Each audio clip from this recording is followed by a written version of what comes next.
Founding Nation. And trust me, I love them all, but Show Me is in the SEAL Team 6 category of state think tanks. And so I really appreciate the invitation. Let me just go ahead and get an elephant out of the room. Okay, if I take my glasses off, you can see it looks like somebody hit me with a crowbar. That didn't actually happen this month. But I was on Sunday lifting weights. Yeah, I know it's redundant to say I was lifting weights. Obviously, I lift weights. And I dropped the bench press on my head.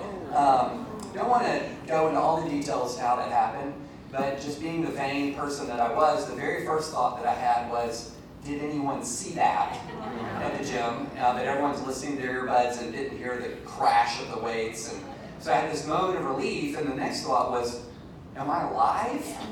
Because that hurt, and I think I am, but maybe I'm dead and this is my version of heaven, talking about the First Amendment to Kansas City Chiefs fans. So it's not exactly what I expected. I'm not complaining yet. But I really appreciate being here. I'm going to talk to you about free speech and the threats to free speech and how they changed and what we can do about it. It's a big topic. I'm going to talk until a little bit after 7, then we're going to have some Q&A. You can ask me about free speech. You can ask me about anything else, up to including the best part of my writing, which was not mentioned in the introduction, which are my takes on superhero movies and the National Basketball Association. But let's talk about free speech. I began to be seriously concerned about the state of free speech in the United States when I went to law school. I hadn't really thought about it, to be honest, before then. I had never really considered it. It was a kind of something that I just took for granted. I thought, there's no problem with free speech in the United States. It's just something that all of us enjoy.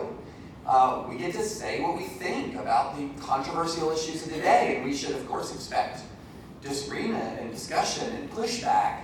But the idea that I cannot say what I believe about politics, about culture, about religion, just sort of seemed alien to it was alien to my life experience. It's alien to what I understood about this country.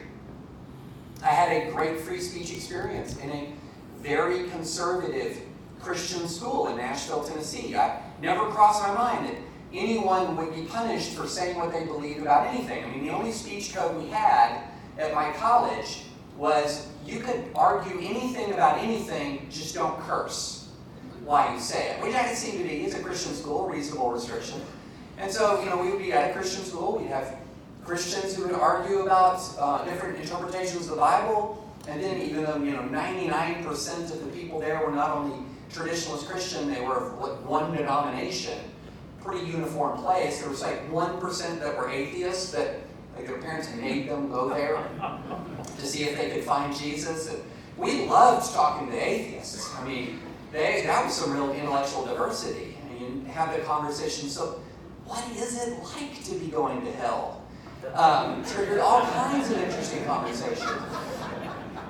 But I have to admit, I left. I was ready to go when I graduated. I was ready to go. And I'm from rural Kentucky. Went to a small college in Nashville, Tennessee, and so I was stunned when I got into Harvard Law School. Just stunned. I later learned it. There had been some sort of redneck diversity quota that got me in. So maybe that modified the achievement a little bit. But I was stunned. But I was very excited. I was really excited because I wanted to engage with people from across the political spectrum, across the religious spectrum. I wanted to engage with people from across the globe. And I'll never forget being there and just being incredibly intimidated. Just incredibly intimidated. There was one day, in fact, my intimidation led to one day of popularity. One day before I opened my mouth and conservative things started to come out and my popularity just disappeared. That one day, we're having this the first day of class. About 100 students in the class. It's a 2-hour class, and the professor decided to begin in a kinder and gentler way. And to begin in the kinder and gentler way, she said, I want each one of you to give a little bit over a minute about who you are. Well, it started off innocuously enough. I mean, people were kind of nervous, and they just gave just the facts, ma'am, sort of descriptions. but you let Harvard Law students talk about themselves, and the resume contest is going to start. And so I'm just sitting there listening, you know, Rhodes Scholar here, Rhodes Scholar there, former diplomat here, and, you know, it was, and I just come straight out of college. I was a complete nobody, and I'll never forget, it goes around just building this crescendo of importance until it gets to the person next to me. And I'll never forget this. And he says, my name is Jim. I went to Yale University undergrad. I went to medical school thereafter. It was Ivy League Medical School. I was a presidential fellow for President Reagan and then President Bush. Following my departure from the White House, I was a chief administrator at such and such hospital, ran for Congress, lost unfortunately, and so I thought I'd go to law school. And it came to me, and I said, my name is David French. I went to a school that you've never heard of. I haven't done anything, and the admissions committee has made a terrible mistake. So that was my one moment of popularity. But I'll tell you how it ended. How it ended is, a few weeks later, I become part of, along with two other people. So the Harvard Law School has about 1,500 students. Along with whopping two other people, I form one of the first dedicated pro-life groups at the school. It was called the Society for Law, Life, and Religion.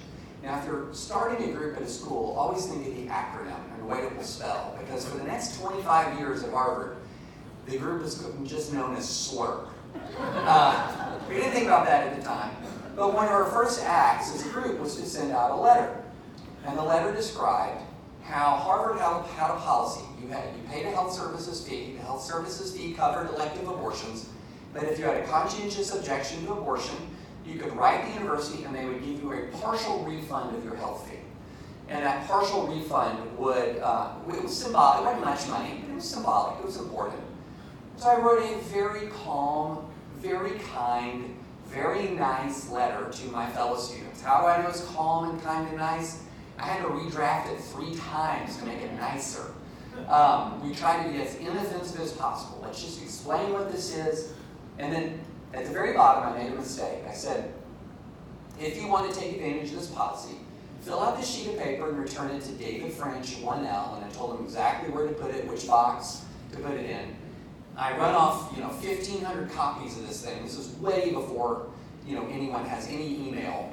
And I distribute it all. Go back to my room, study, sleep, next morning get up, go to school. At the end of class, mid-afternoon, I come back to my box. And it is stuffed with paper. And this is, before I had any sort, the way I live today with all elements of idealism just stomped into the dust and boundless amounts of cynicism about my fellow man that dominate my thinking. In other words, I had still some shreds of idealism. I immediately looked at that and I said, I had just tapped into the latent pro-life movement. So I pull out the first sheet of paper and it says, why don't you die, you fascist? Next one, why don't you just go die? Now, I never tell people, I don't like to exaggerate, I hate how people exaggerate. I do not say that I got death threats at Harvard Law School. They were death aspirations.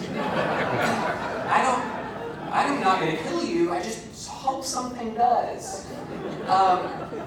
This was my introduction to discourse, and I began to see also, this was the era of the shout down, where when you would talk in class, if you would say something people didn't like, rather than rebut you, at least some parts of the class would just hiss or boo or shout or scream to try to drown you out. And I began to realize not everybody's on board with this free speech thing.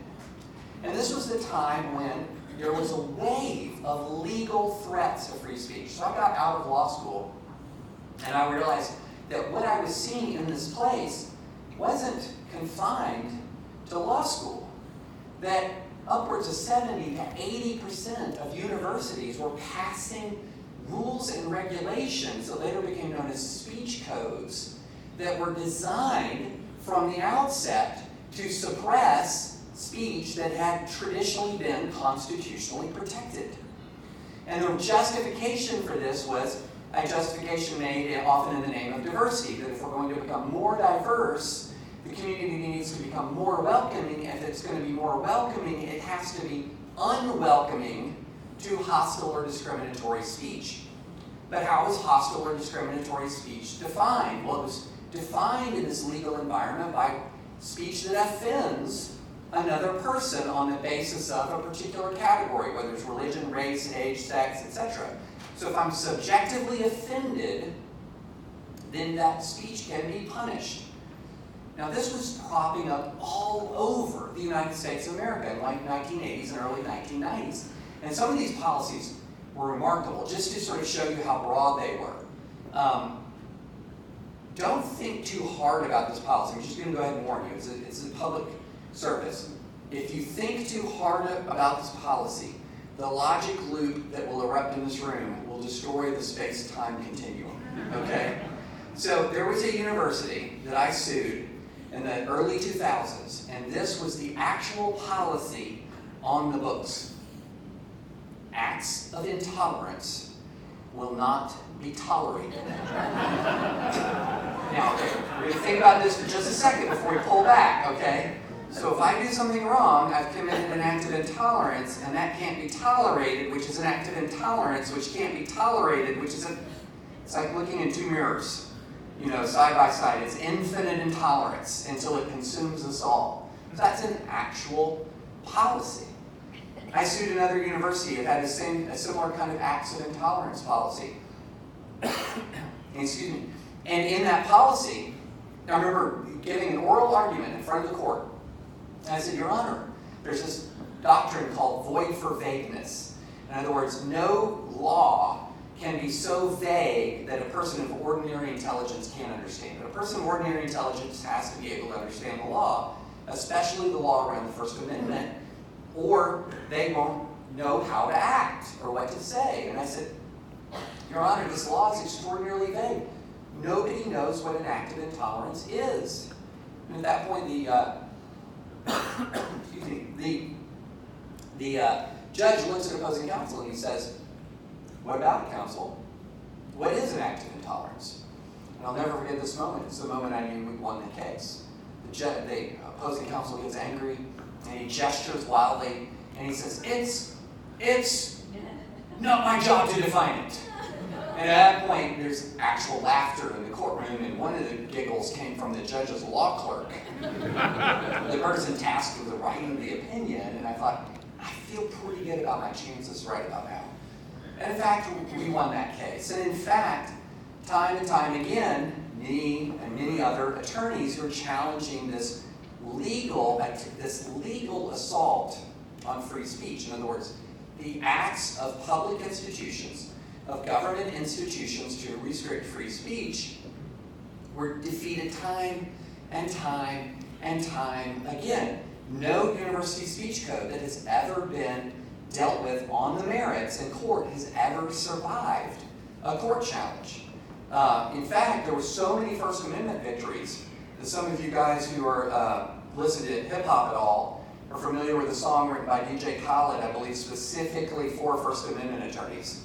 And it goes something like, all I do is win, win, win, win. I think it was about First Amendment attorneys, I'm not sure.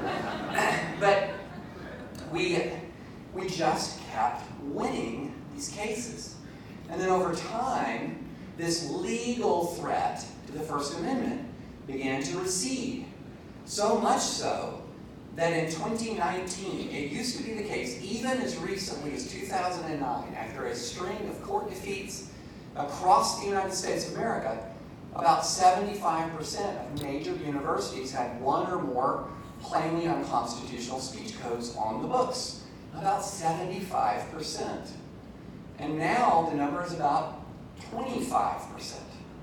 And those are not enforced by and large. And in fact, this advance in First Amendment litigation was reinforced in many other contexts, to the point where if you talk to a First Amendment attorney right now in the United States, he will say it is probably the case that you are more legally free to speak, free from interference from the government, than any time in the whole history of the United States of America. This is your moment of maximum freedom. But I say that And I'll go around the country and I say that, and I also know another thing. Now, right now, I will ask a question. Do you feel more free to speak right now than at any point in American history? Do you feel more free to say what you really believe about issues of social, cultural, political, or religious importance right now than you did 5 years ago or 10 years ago? And then there, you start to see people's heads shake. Like, no, I don't feel more free at all. In fact, I feel a little less free. In fact, I really worry about what I put up on social media. In fact, can somebody please teach me how to delete my old tweets, because I don't know what's there. That's a real sentiment. It was really interesting. I was in my Sunday school class at my church in Franklin, Tennessee. Now, Franklin, Tennessee, y'all, if you don't know your Nashville or your Bible Belt geography, so Nashville is not the belt buckle of the Bible Belt. It's the Jerusalem of evangelical Christianity. Okay, it's got the Southern Baptist Convention headquarters there. It's got the Christian publishing industry headquarters there. And it's got the Christian music industry, the Christian publishing industry, Christian music industry, Southern Baptist headquarters. That's Nashville.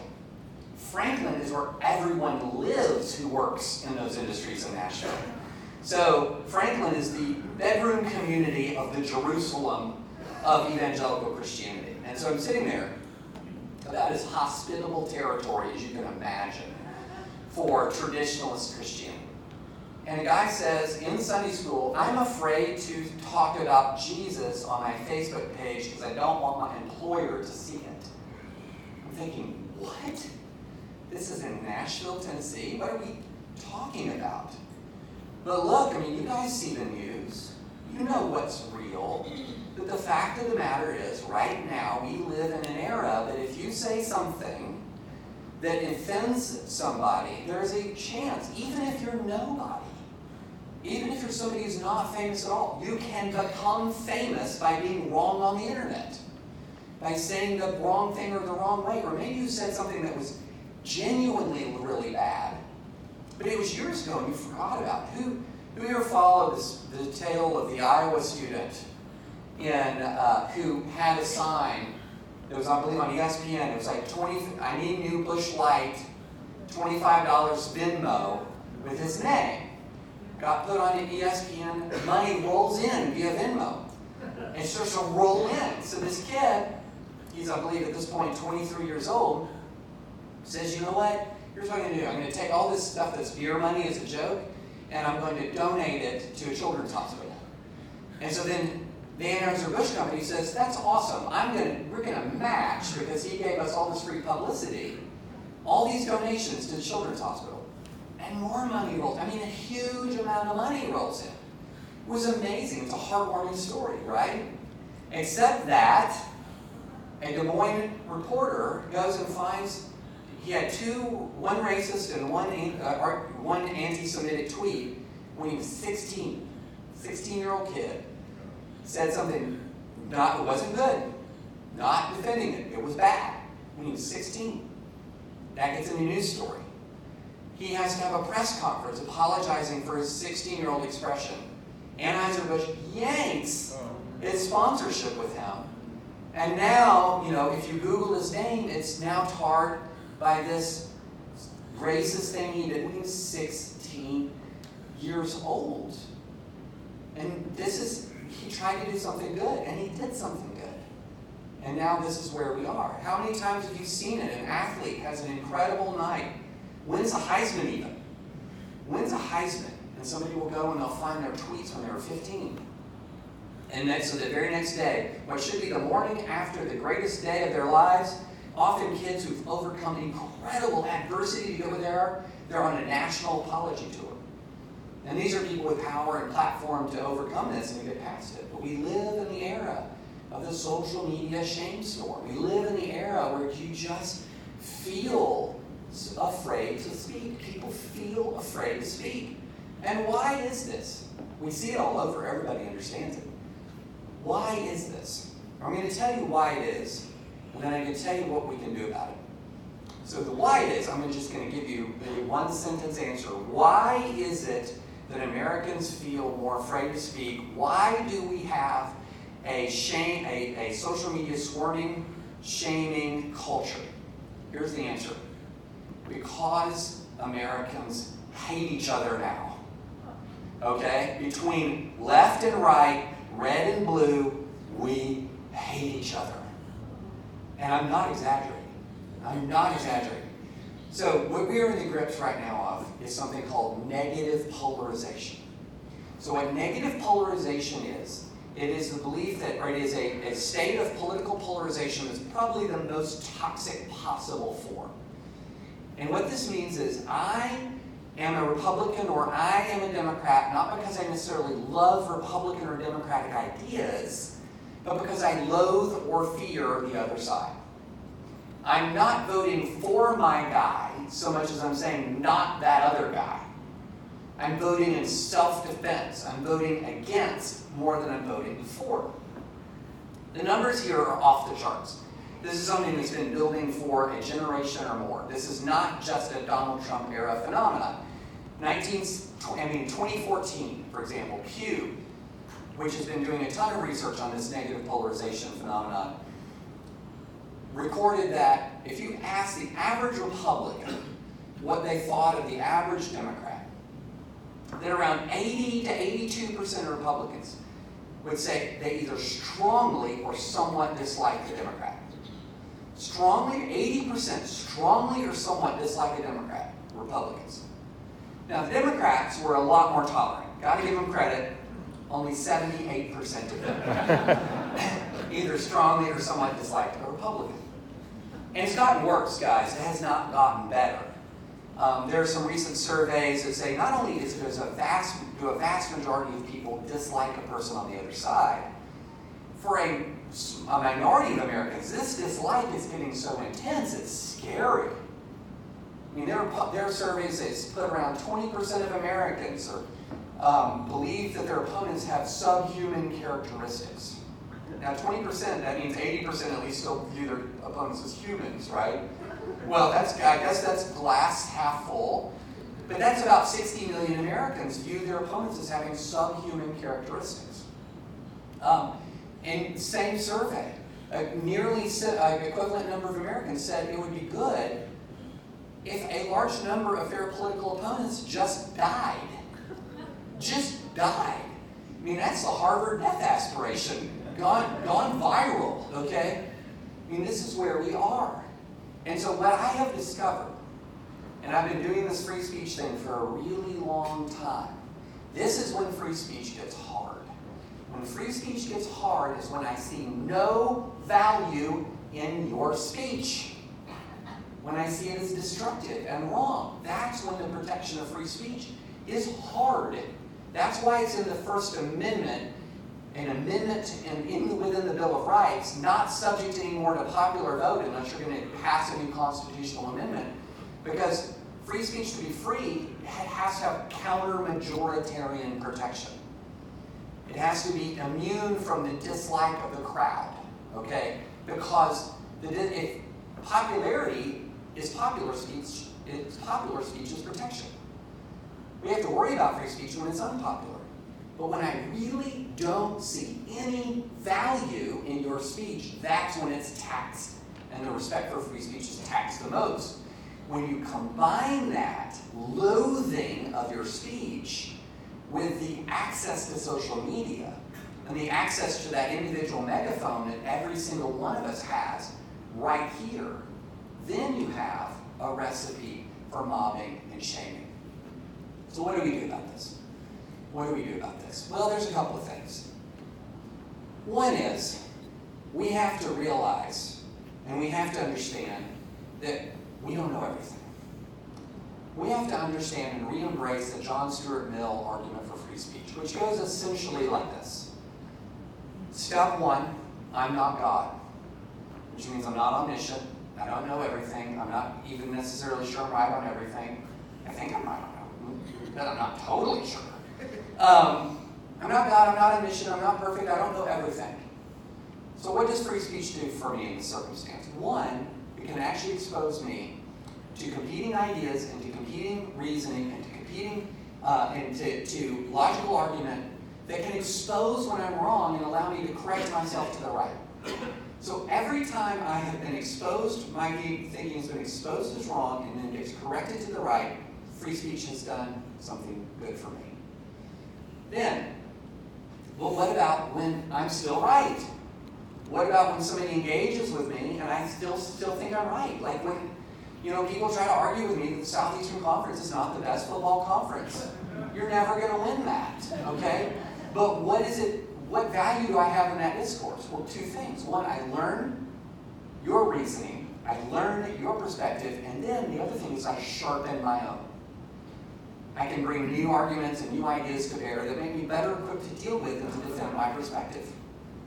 So that's one thing. So we need to have more humility as people. That's one thing, step one. And step two is related to that.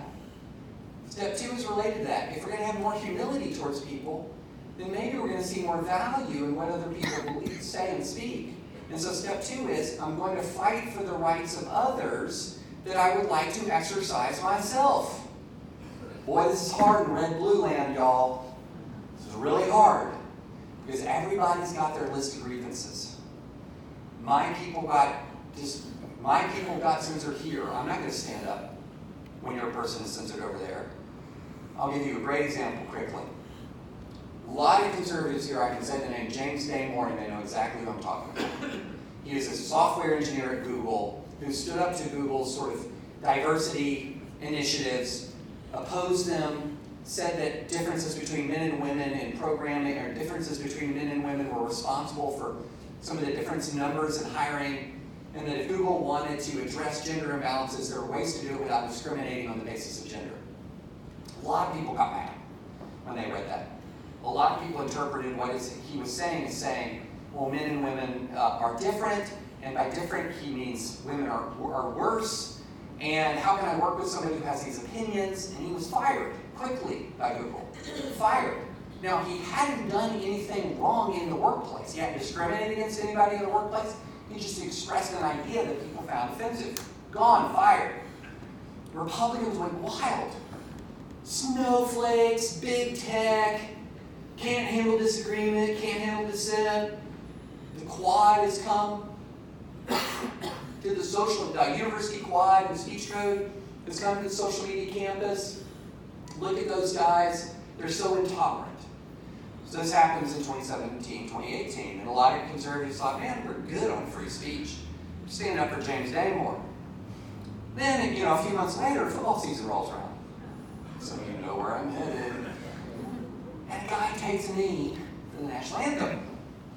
And the President of the United States says, fire him. And conservative world immediately responded in that rally, no, free speech. I think that's not what happened. Wait a minute. No, the conservative world, yeah. And I was like, wait a minute, guys. Didn't we just say that we got a problem with corporate censorship and government officials trying to argue that people shouldn't be able to speak? And here we have the President of the United States urging corporate censorship of a guy who's not. But that's different. What Colin Kaepernick's doing was really bad. And what Damore's doing was fine. That's not defending free speech. That's not defending free speech. That's saying free speech for me and not for thee, which is poison to free speech. And in fact, in a way, it was arguably in a worse setting. Because one of the most important free speech cases in the whole history of the United States of America surrounds standing and reciting the Pledge of Allegiance. In January of 1942, the United States was in tough shape, y'all. Tough shape. December 7, 1941, the main combat surface striking power of the United States Pacific Fleet goes to the bottom of the ocean after the sneak attack on Pearl Harbor. Lots of Americans don't know World War II history. They think of World War II history like this. December 7, 1941, sneak attack. Hashtag America, Japan surrenders. That's not the way it went. Things went badly in 1942. Really badly. We thought we were losing this thing badly. And so the West Virginia Board of Education passes a rule that says look, at this time of national crisis, we all have to stand and salute the flag together. Seems pretty reasonable to me. I mean, Western civilization hangs in the balance. People's dads are marching off to war. Shouldn't we all at least have the decency to stand together? So everybody stands, except for a couple of ornery Jehovah's Witnesses. Now, I'm not a Jehovah's Witness, but if you guys knew how many of your precious liberties you owe to Jehovah's Witnesses, you would invite them in for coffee when they come to your door asking to hand out the watchtower. And they say, no, not going to stand. And the Supreme Court in 1943, and the war is still in doubt, writes one of the most important opinions in the entire history of the court. It says in these immortal words, it says that if there's any fixed star in our constitutional constellation, it is that no official, high or petty, may prescribe what is orthodox in law, politics, culture, religion. In other words, the government cannot prescribe orthodoxy, and it cannot compel you to participate in that prescribed orthodoxy. And so here we have a guy, look, it's just the NFL, it's not the government, but you better stand. Yikes. The civil libertarian in me, and I didn't agree with him kneeling, but the civil libertarian in me says, come on, guys. That's where you have to be. Number one, humility. To see value in speech you disagree with. 2, fight for the rights of others that you like to exercise yourself. And 3, you gotta have at least a little bit of courage to do it. Let me go back to the situation with that young man from Iowa. Think how many people had to be kind of cowardly to get to the point where he gets his support yanked. You know, you had to have an editor who's like, who doesn't have the, who couldn't stand up and say, you know what, I'm not so sure it's fair for us to publicize 16-year-old tweets from this guy in the absence of any evidence that he's like that now. That might not be fair. Well, so it gets published.